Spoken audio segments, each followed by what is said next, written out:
I am here with Jillian DeCoursey, fighting at Invicta FC 28. She'll be fighting Rebekah LeVine. That is March 24th, Salt Lake City, Utah. So, Jillian, again, thanks very much for doing this. I wanted to start with a little bit of background. And I believe you started in Jiu-Jitsu. You moved on to Muay Thai and obviously made the jump to MMA. But I wanted to ask, is Jits like your first true love as far as combat sports?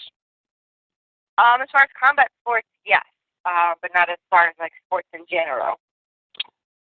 Oh, what was your original love there? I was a basketball player. Okay, forward or Yeah, yeah, I was a center.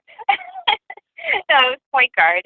okay. You know what? I'm gonna admit I'm Canadian. I know plenty about hockey. I know next to nothing about basketball. So Nothing about forwards are like forwards and centers are the bigger people on the team.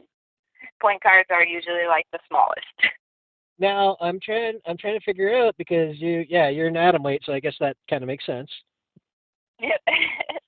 All right. So how did you then transition from basketball to, I guess grappling, not really a combat sport, jiu-jitsu, but it's still grappling and it's part of that realm, and then into MMA? Well, I played basketball in college. I got on a scholarship. And then after when I was done, it was I was playing on like club teams and things like that, but it wasn't the same. I needed something that was like a little bit more competitive, just something different to do.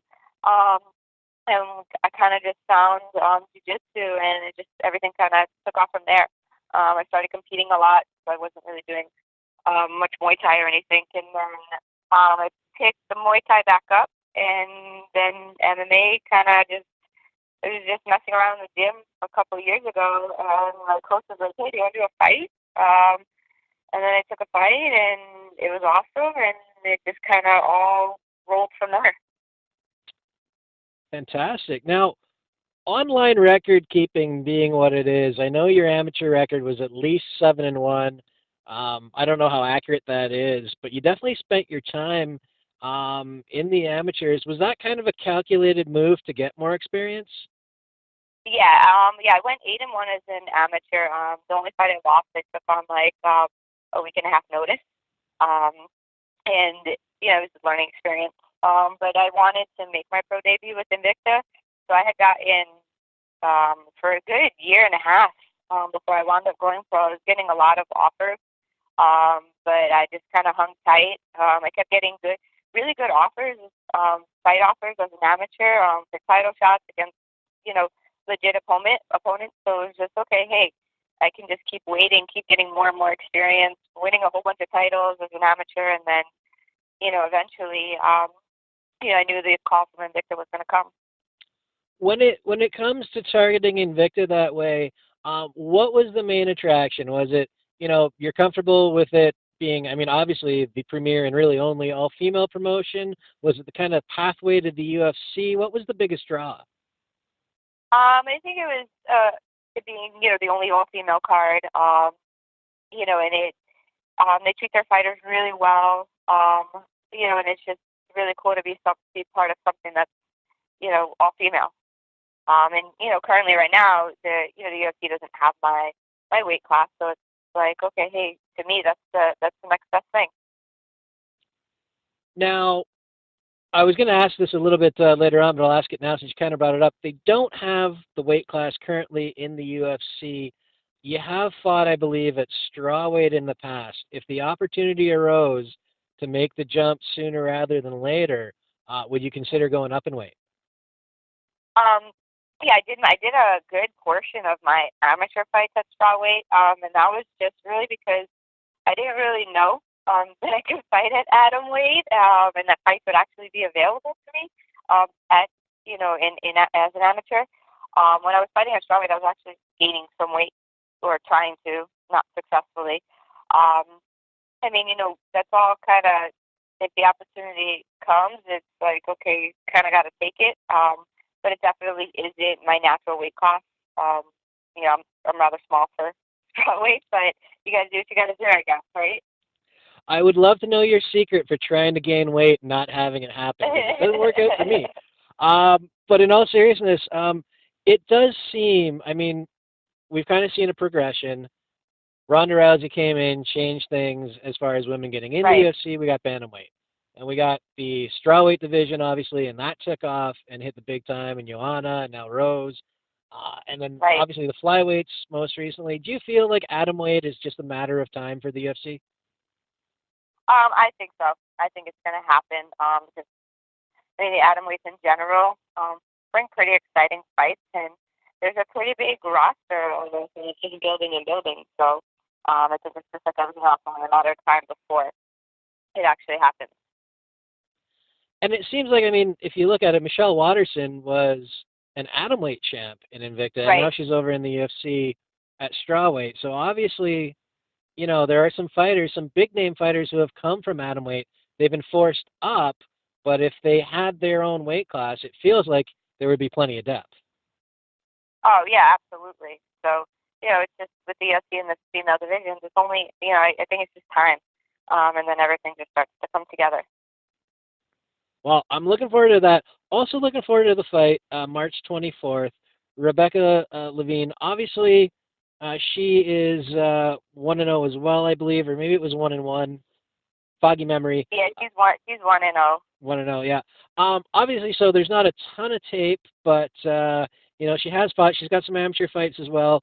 What are you expecting from her? What have you seen from her? What are you anticipating come fight night? Yep. I mean, I think she's going to come out aggressive. And just really try and kind of grind it out. I think that she probably has expectations of what I'm going to do, but I think I'm going to surprise her a little bit and you know, kind of not give her things that she's maybe expecting. But I definitely think she's going to come out super aggressive. But that's my style anyway, so we can play my game.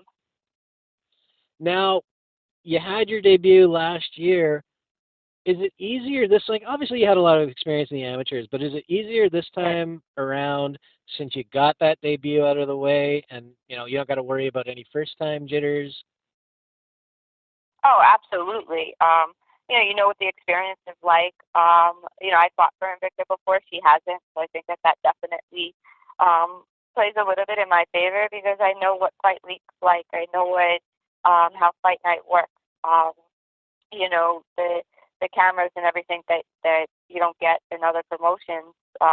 Sometimes can kind of mess with your head a little bit. So I definitely think that this time, as far as that stuff, knowing and having gone through it already is a plus. So you've got the advantage in that department because it is her debut. You've had yours. Obviously, if I ask you who wins at Invicta FC 28, you're going to say you. But Yeah, of course. how do you win? That's what I want to ask. How do you get your hand raised? What's the key? Obviously, everybody wants to finish. Definitely looking to finish. A lot of my fights have gone to decision.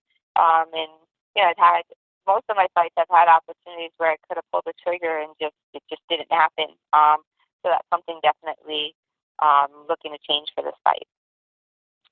All right. Well, looking forward to seeing that. Looking forward to potentially a finish. Are you a game planner as far as fights go, or do you sort of just roll with the punches? Of course, you're always going with somewhat of a game plan. But my coaches and I, we don't sit down and are like, all right, you're gonna, blueprint it. All right, you're gonna do this, this, and that, because a fight doesn't work like that. You can have an idea of what your opponent's gonna do, but you don't know. People think I'm a grappler all the time, and then my last fight, we wound up striking for 2 rounds. So it you don't really know. So we game plan for things to, hey, that I'm doing really good in camp, and during training, that, hey, this is something we definitely want to look for. But it's also, you got to figure it out as you go as well. Definitely. All right. One more question for you. Obviously, this is going to be your second Invicta fight. Like you said, the UFC is there kind of looming in the distance, and if they get Atomweight, obviously you're going to have interest. But what's the goal for you in 2018 as far as your fighting career? I want to, get as many fights as possible and just kind of keep winning and keep climbing that ladder, and eventually kind of make my way up to the top. Fantastic. All right. I think that's everything we need. Hey, I want to really thank you again. Looking forward to the fight. March 24th, Invicta FC 28 in Salt Lake City and exclusively on Fight Pass. It's going to be awesome. Thank you so much. Thanks very much for taking the time. You have a great day. You too. Take care.